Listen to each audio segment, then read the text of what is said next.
Hello everyone, welcome to our nursing institute Bathinda. आज हम पढ़ने वाले हैं मेंटल हेल्थ नर्सिंग का एक टॉपिक, मूड डिसऑर्डर।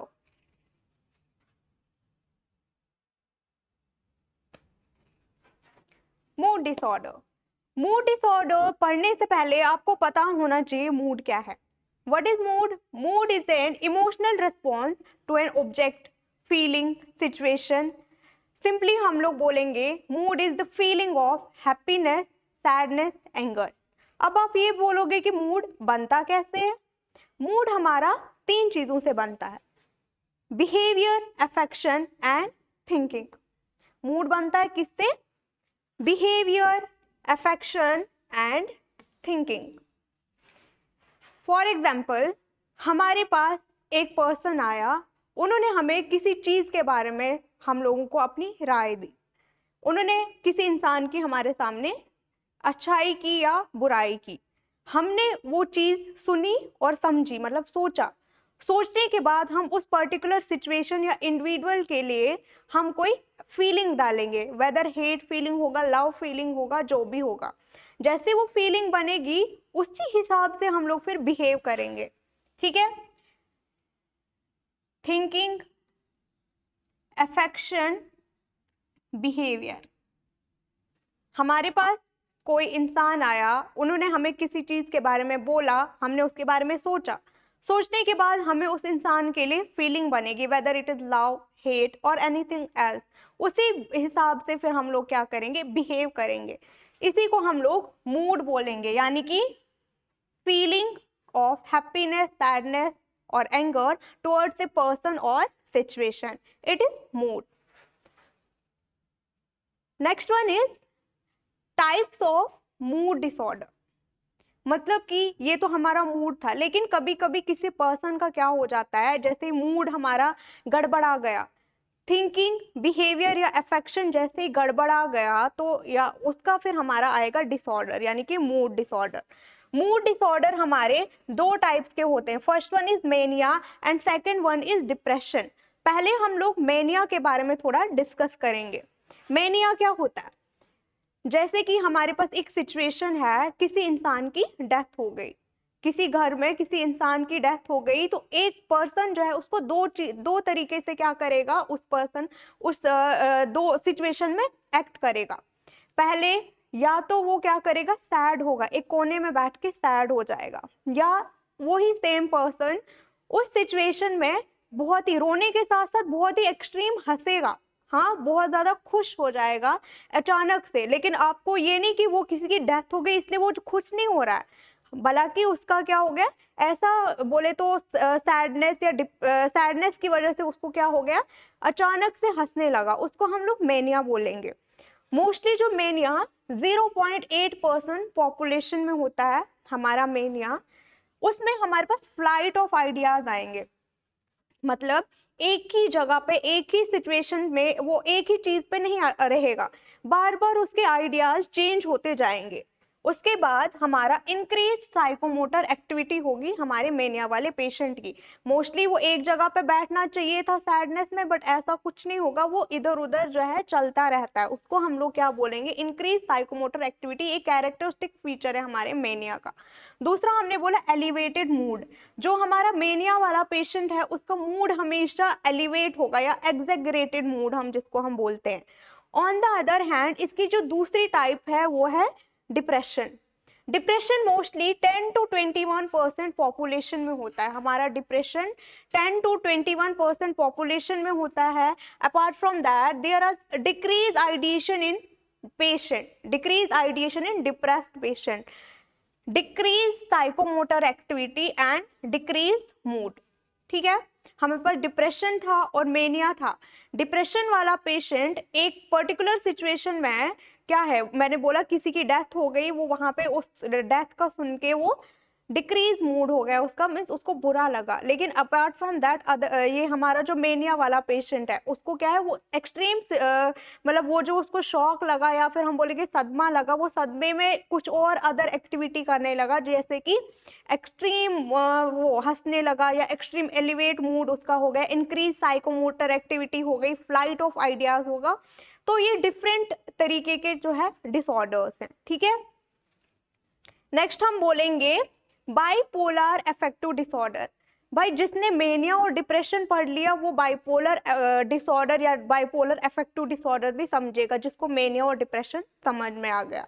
तो हमने बोला bipolar disorder is a type of disorder characterised by symptoms of mania and depression simultaneously in at the same person at the given same time, ठीक है। हम लोगों ने बोला जो हमारा पेशेंट है उसको डिप्रेशन भी हो रहा है, मेनिया भी हो रहा है, साइमल्टेनियसली गिवन टाइम पे सेम पर्सन होगा, इसको हम लोग बोलते हैं बाइपोलर अफेक्टिव डिसऑर्डर या फिर हम इसको बाइपोलर डिसऑर्डर भी बोलते हैं, ठीक है। नेक्स्ट हम लोग पढ़ने वाले हैं पहला depression. Depression is a disorder characterised by feeling of helplessness, hopelessness, worthlessness and causes a persistent feeling of sadness and loss of interest in daily life activities. जो हमारा डिप्रेशन वाला जो पेशेंट होता है या डिप्रेशन वाला जो पर्सन होता है उसमें तीन चीजें आती है हमारी, feeling of helplessness, hopelessness and worthlessness. Apart from that उसमें सैडनेस होगी और loss of activities, loss of interest होगा डेली लाइफ एक्टिविटीज में, मतलब ना वो उसको इंसोम्निया हो सकता है, उसको एनोरेक्सिया हो सकता है, दैट मीन्स उसका डिक्रीज मूड होगा, उसको सोशल लाइफ में या सोशल गैदरिंग में रहना पसंद नहीं होगा, यानी डिप्रेशन वाले पेशेंट में। दूसरा हम लोगों ने बोला डिप्रेशन होता क्यों है। देखो हमारी लाइफ में जो है सुख भी कुछ टाइम तक ही रहता है, दुख भी कुछ टाइम तक ही रहता है। ऐसा नहीं हम बोल सकते कि सुख चलता जाएगा दुख चलता जाएगा, लेकिन जो हमारे साइकेट्रिक पेशेंट्स है या फिर जो हमारे कुछ लोग हैं जो लाइफ की डिफरेंट जो स्ट्रेसेस होते हैं, जितने भी स्ट्रेसर जो हमारी लाइफ में स्ट्रेसर्स आते हैं, कौन आते हैं, स्ट्रेसर्स। जो स्ट्रेसर्स अगर हमारी लाइफ में आए तो जो हमारे कुछ लोग हो या जो साइकेट्रिक पेशेंट्स हैं वो उन स्ट्रेसेस से कोप अप नहीं कर पाते हैं। जब वो कोप अप नहीं कर पाएंगे तो उन लोगों को डिप्रेशन होगा, वो डिप्रेस होंगे। मैनिया भी हो सकता है, डिप्रेशन भी, लेकिन अभी हम डिप्रेशन पढ़ रहे हैं तो हम मोस्टली डिप्रेशन के बारे में ही बात करेंगे। मैंने क्या बोला, हमारे लाइफ पे जितने भी स्ट्रेसेस आते हैं नॉर्मल पीपल उनको कोप अप कर पाता है, लेकिन कुछ लोग उनसे कोप अप नहीं कर पाते हैं तो वो फिर डिप्रेस हो जाते हैं। तो हम लोगों ने बोला according to WHO depression is more common in females than males. अभी ये भी क्वेश्चन मार्क है, फीमेल्स में ज्यादा डिप्रेशन क्यों होता है। क्यों भाई, जो हमारी फीमेल्स होती हैं वो ओवर थिंकिंग करेंगी, जैसे कि किसी ने बोला ये तुम्हारी वजह से हुआ है। जो हमारी फीमेल क्या करेगी, उस छोटी सी बात को अपने ईगो पे लेगी, ये मेरी वजह से हुआ है, ये मेरी वजह से हुआ है। उसी बात को वो क्या करेगी, सोचती रहेगी कि हाँ मेरी वजह से हुआ है भाई ये। तो लेकिन मेल्स का क्या है, उसको उनको अगर बोला जाए तुम्हारी वजह से हुआ तो वो बोलेंगे चलो भाई मेरी वजह से हुआ है, पहले तो वो आंख दिखाएंगे बाद में चलो भाई मेरी वजह से हुआ है, ठीक है। लेकिन जो हमारी फीमेल्स है वो छोटी सी बात को ईगो पे लेती हैं, तो इसीलिए जो हमारी फीमेल्स हैं वो ज्यादा ओवर थिंक करने की वजह से कोप अप, मतलब कभी कभी उनको कोप करने में प्रॉब्लम आती है, तो इसलिए उन लोगों को डिप्रेशन के चांसेस ज्यादा हैं, डिप्रेशन होने के चांसेस ज्यादा हैं, ठीक है। नेक्स्ट हम लोग पढ़ रहे हैं causes of depression. Causes of depression में फर्स्ट हमारा आता है decrease in hormones and neurotransmitters. तो हमारे डिप्रेशन का हार्मोन हम लोगों ने याद रखना है सेरोटोनिन, 5-हाइड्रोक्सीट्रिप्टोमीन, 5-हाइड्रोक्सीट्रिप्टोमीन जिसको हम सेरोटोनिन बोलते हैं। अगर हम लोगों की बॉडी में सेरोटोनिन का लेवल कम होगा, सेरोटोनिन हार्मोन का लेवल कम हो गया तो हम लोगों को क्या होगा, डिप्रेशन होगा। दूसरा हम लोगों ने बोला socio cultural cause. Socio cultural cause में मैंने 4 कॉजेज को जो हाईलाइट किया है। फर्स्ट मैंने अनएम्प्लॉयमेंट, अनएम्प्लॉयमेंट एक कॉज है, हो सकता है डाइवोर्स कॉज हो सकता है, डेथ हो सकती है किसी की, या सेपरेशन हो सकता है। हम लोग इसमें और ऐड कर सकते हैं जैसे फाइनेंशियल लॉस एंड ऑल, या repeated loss in the past, loss of loud one, कुछ भी हम लोग के इसमें ये इंट्रोड्यूस कर सकते हैं, इंक्लूड कर सकते हैं, ठीक है। नेक्स्ट हमने बोला clinical features of depression. Clinical feature of depression, depression consist of many features in which triad of symptoms is major, ठीक है, हमने बोला इसमें बहुत सारे जो है फीचर्स हो सकते हैं, डिप्रेशन के बहुत सारे साइंस एंड सिम्टम्स हो सकते हैं, लेकिन हमने मेजरली 3 ट्रायड ऑफ सिम्टम्स पे फोकस किया। कौन कौन सा? Decrease mood, decrease psychomotor activity and decrease idealism. First one है, हम लोग इसको 1 बाय 1 पढ़ेंगे, पता चलेगा कि इसमें क्या क्या होता है। तो फर्स्ट हमने बोला डिक्रीज मूड। डिक्रीज मूड हमारे पास 3 स्टेजेस में होगा। डिक्रीज मूड हमारा 3 स्टेजेस में होगा। फर्स्ट वन है माइल्ड डिप्रेशन।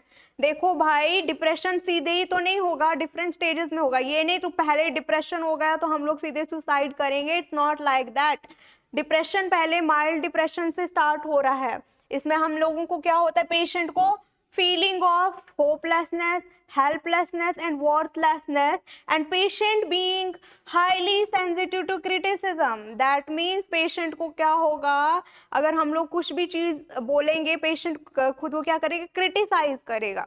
अगर हम लोग उसको नॉर्मल वे में भी बोलेंगे लेकिन वो उसको नेगेटिव वे में लेगा, या गलत वे में, हम लोग इसको बोल सकते हैं गलत वे में लेगा। दूसरा है मॉडरेट और सीवियर डिप्रेशन।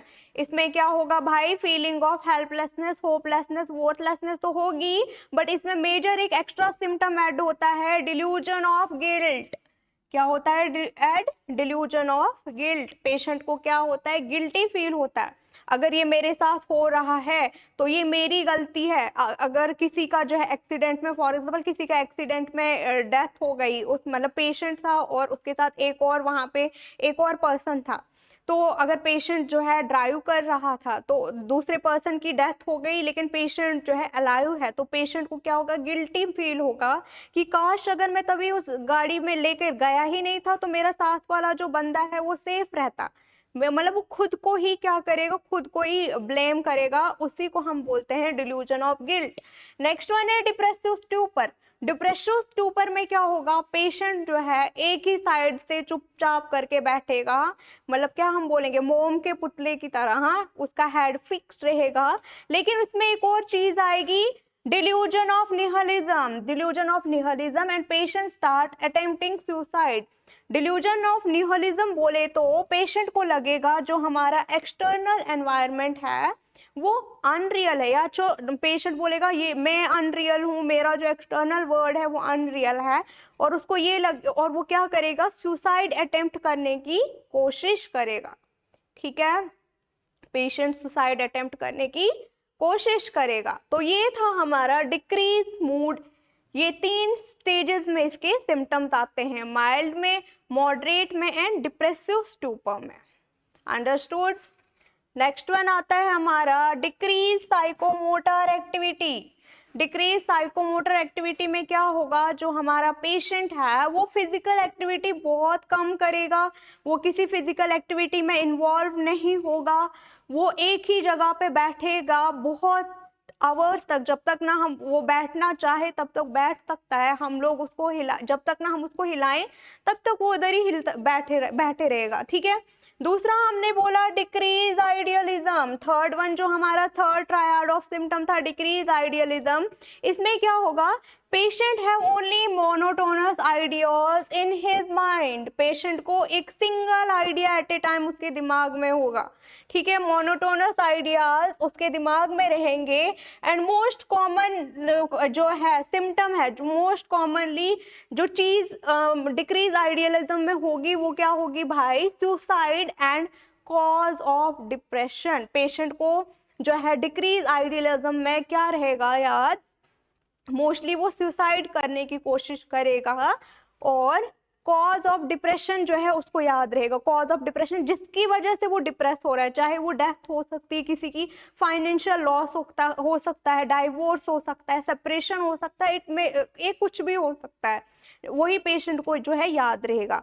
और इसमें पेशेंट का क्या करेगा, सुसाइड अटेम्प्ट करने की कोशिश करेगा। ठीक है भाई, ये हम लोगों ने एक और एक्स्ट्रा पॉइंट इसमें देखा, सुसाइड अटेम्प्ट करने की कोशिश करेगा। और मोस्टली ये किस में करेगा, जो हमारा डिप्रेसिव स्टूपर आएगा, सीवियर डिप्रेशन में और डिप्रेसिव स्टूपर में जो है हमारा पेशेंट क्या करेगा, सुसाइड अटेम्प्ट करने की कोशिश करेगा।